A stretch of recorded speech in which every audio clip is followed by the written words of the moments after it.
Today, we're going to talk about corruption in Nigeria.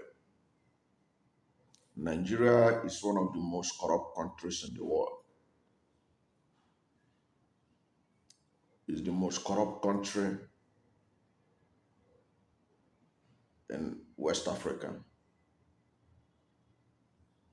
It is one of the countries that the leaders have used corruption to underdevelop the country. In fact, I have written a book on corruption in Nigeria, which is on Amazon right now. And I'm going to leave the link of that book below. The Making of a Fantastically Corrupt Country. It was written a few years ago on corruption in Nigeria, to show that corruption is not going away anytime soon in Nigeria, and that Nigerian leaders love to romance corruption. Last Thursday, the Council of State of Nigeria, which comprises of the president, the state governors, former presidents,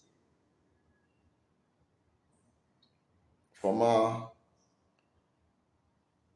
top officials of government who has been in charge of levers of power, especially at the executive level, former presidents, former heads of state, whether military or civilian, and then incumbent president, incumbent governors, are members of this Council of State. They met on Thursday. Of all the problems in Nigeria, what was uppermost in their mind was how to grant pardon to prisoners. Of course, granting pardons to prisoners is not uncommon around the world.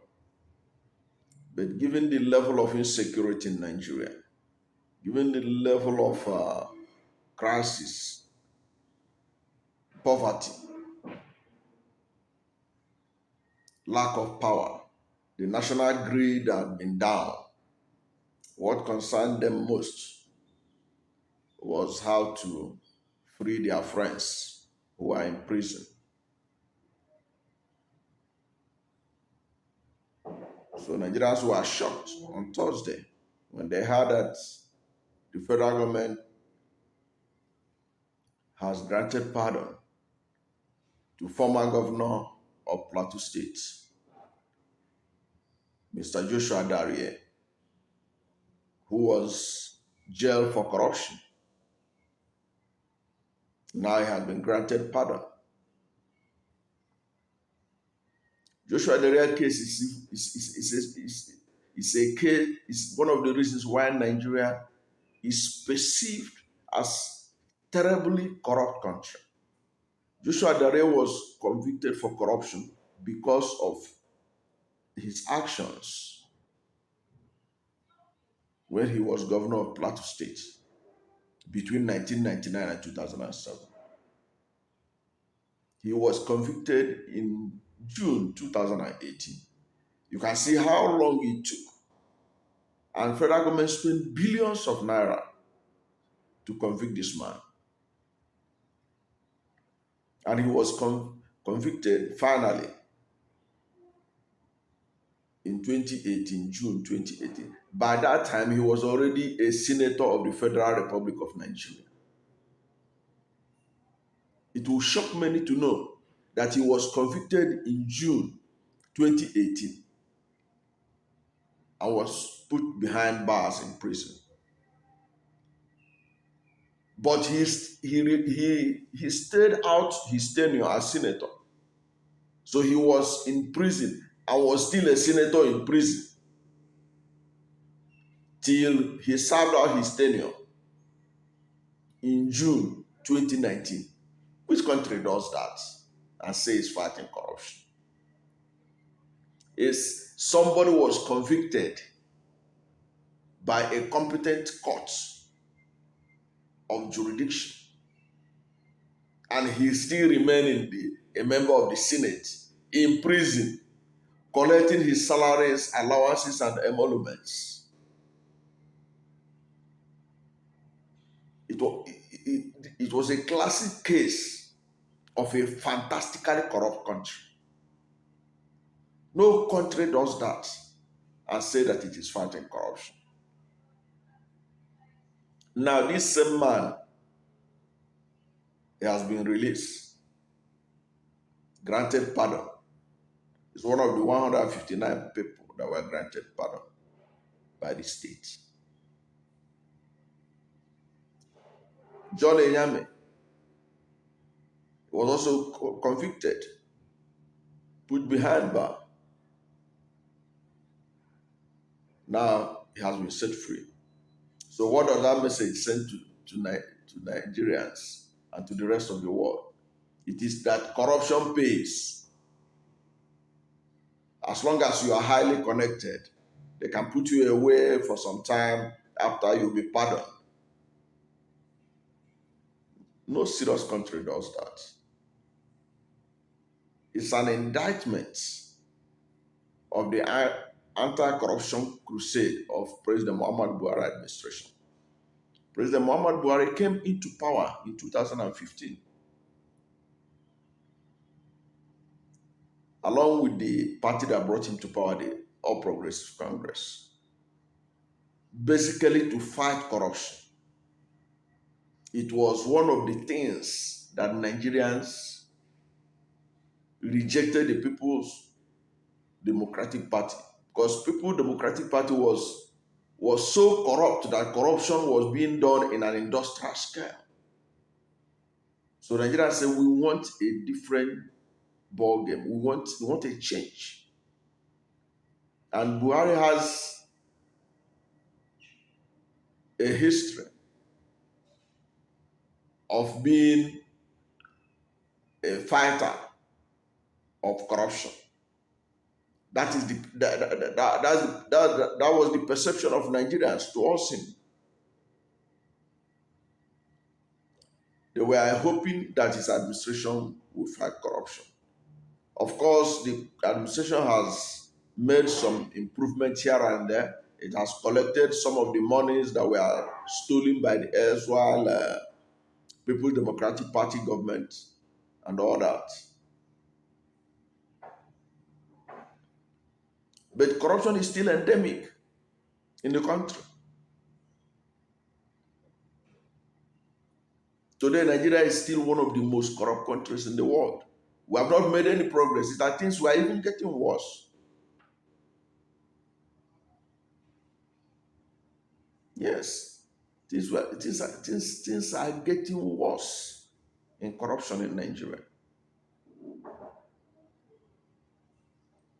When the Transparency International released the Corruption Perception Index in 2021, it was apparent that Nigeria is doing very poorly in the war against corruption, and that corruption is still endemic,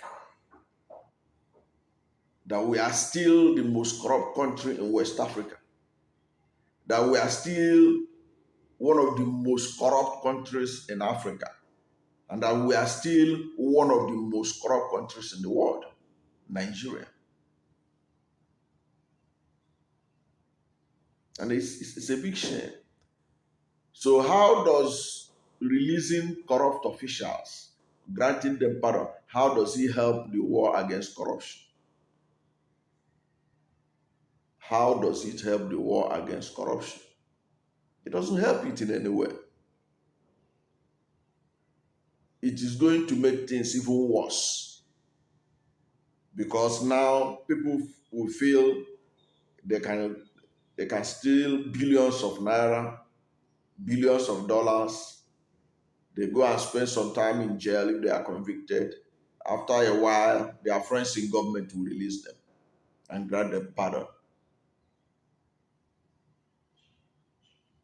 It is a recipe for disaster for any country that allow this kind of things to happen. So corruption are being are being tolerated. Apparently, that's what it means. Even though the government like to, make a lot of noise about how it's fighting corruption, how it's recovering money, how it's doing this or that, but things like this, the pardoning of convicted criminals like Joshua Dariye and Jolly Nyame is the clearest indication that the war against corruption in Nigeria is a ruse.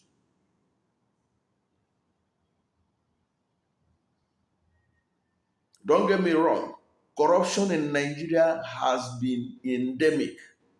It didn't start from this administration, and it pains me to report that it's not going to end with it. If you listen to the uh, to the to the to the coup speech of the first military coup in Nigeria in 1966, led by Major Nzogu, or you go and read it, one of the things that Nzogu pointed out that they made them to stage that coup was that politicians, leaders at that time in 1966, were collecting 10% bribe out of every contract that was awarded. They were collecting 10%. In that speech, Nzogu classified them as the 10%ers. The 10%ers in government who collects 10% kickback out of every contract awarded. In fact, Nzogu will be kicking in his grave now because the government officials don't collect 10% again. They collect 100%. Yes, they collect 100% out of contract. They will award a road contract in Nigeria. Let's say from point A to point B. They say this road is going to be built for 100 billion naira. The government officials will share the 100 billion naira and the road itself will not even be built. In the next budget, the same stretch of road, point A to B, will be awarded. They will share the money. This will go on for some time, even 5-6 years. That is how worse corruption had become in Nigeria. In the 60s, Nzogu was talking about the 10%ers. Now we are talking about those who steal wholesale. Wholesale. Even this Dariye we are talking about. Some of the money he stole were monies that were meant for ecological fund to address ecological problem in his state. Ecological problem that has to do with environmental degradation, erosion, revitalization of areas damaged in his state as a result of mining and other things. Instead of using this money to carry out ecological repairs, to repair those ecological damages caused by erosion and other environmental degradations, he pocketed the money.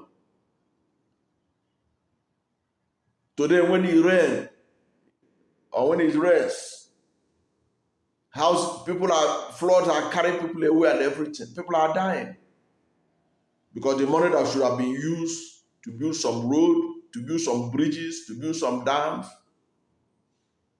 as a result of the ecological problems in Plateau State, was pocketed by this man. This is a man that has been pardoned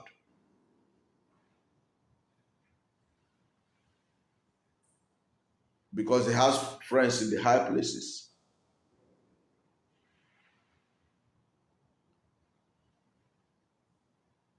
But nobody remembers the man that steals 5,000, 10,000, 200 naira, that is languishing in jail. But people steal billions and they are forgiven.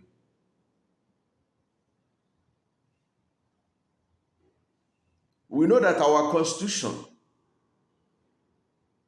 the 1999 Constitution of Federal Republic of Nigeria, in section 175, under the prerogative of mercy, grants the president the powers to pardon prisoners. But there were criteria set out for it.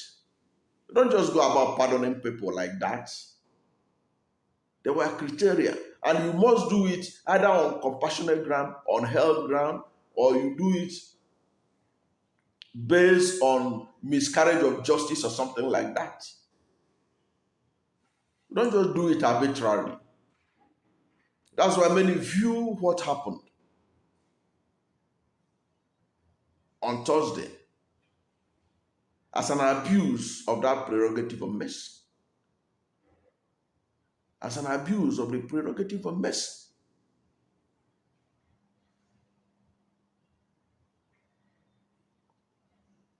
In fact, it brought back memories, sad memories of what happened under President Goodluck Jonathan.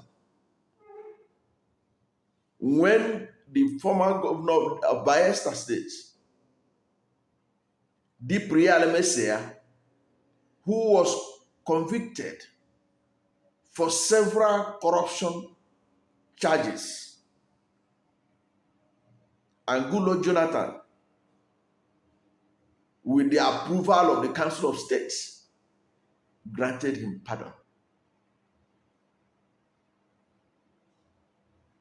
It was one of the most scandalous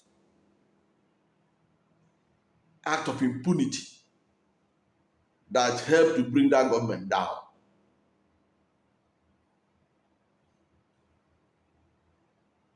That action, we thought, Nigerians thought that they have seen it all. Now it has been added.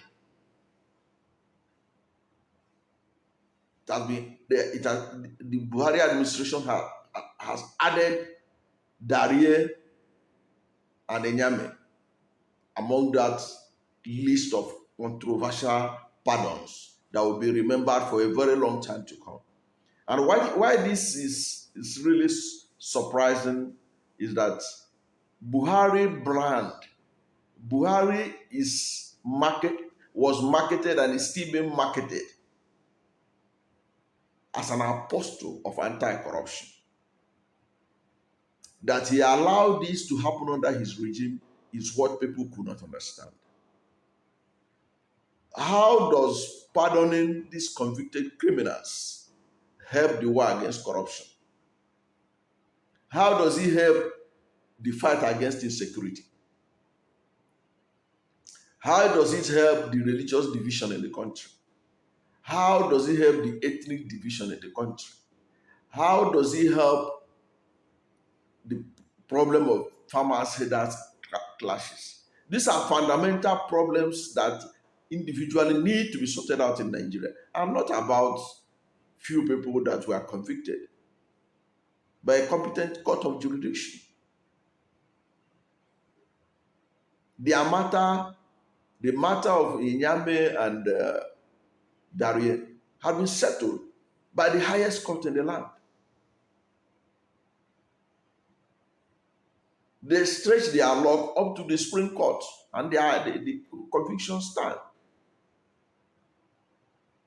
So why are you pardoning them? They ought to be allowed to serve their punishment in prison throughout.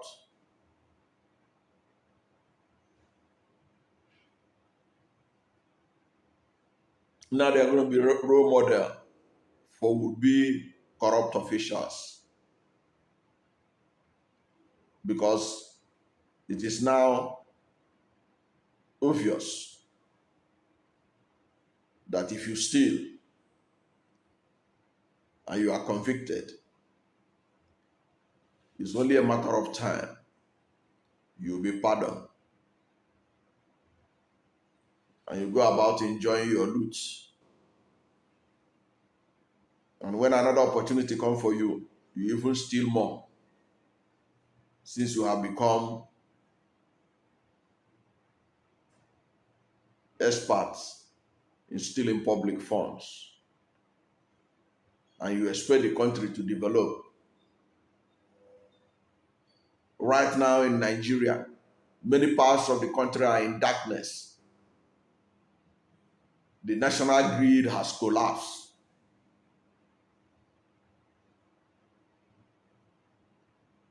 Most Nigerians don't have access to water. They don't have access to power.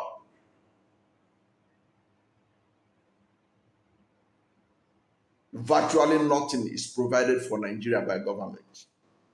That's why many a time you see Nigerians angry even to be subjected to taxation because they could not see what they use their tax to do. Taxation without development. So there's no motive to pay tax. That's why people only pay tax in Nigeria when they are looking for something in government, where they say, okay, you must bring your tax. And because of corruption in Nigeria, they will go to one tax office and give bribe. They will give them some certificate. They go and present. Cyclic process of corruption.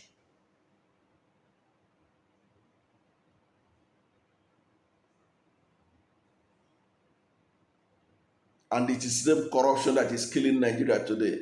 The unending insecurity in Nigeria today is because of corruption. Corruption in high and low places. Corruption in rank and file of the military. Corruption in the executive. Corruption in the judiciary. Corruption in the legislature. Everywhere corruption. How could the insecurity end in this kind of environment?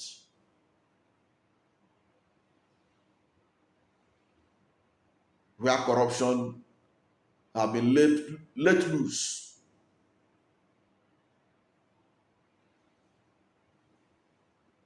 It's quite unfortunate. It is something that we need to do something about in Nigeria because Nigeria is the hope of Africa. Nigeria is a country of over 200 million people, the largest concentration of black people on earth.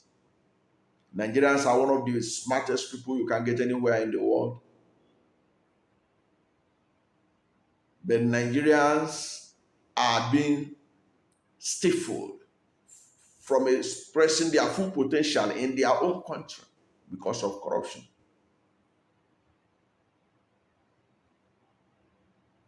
That is why we have leadership that lack competence. Because those that are competent are never invited on the table. But mediocres who know how to take advantage of the kleptocratic corruption in Nigeria are the ones in charge. And as the election cycle is around the corner, all the monies they have stolen, they are going to bring it out now in Bolon vans to purchase votes and become elected officials. And the cycle continues. And Nigeria, a major producer of oil, Nigeria, a major producer of oil, but does not have a functioning refinery,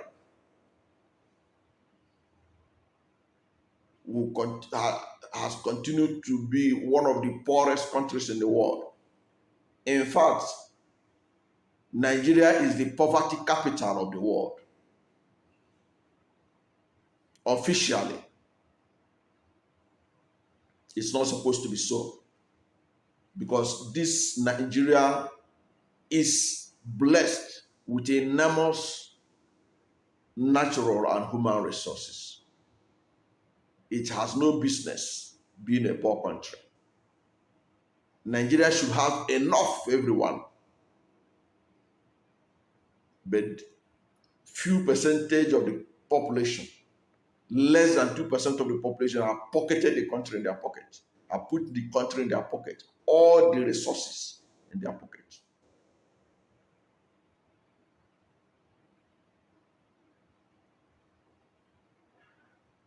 That's why Nigeria, in 2023, Nigeria need a leadership that will be committed to the war against corruption.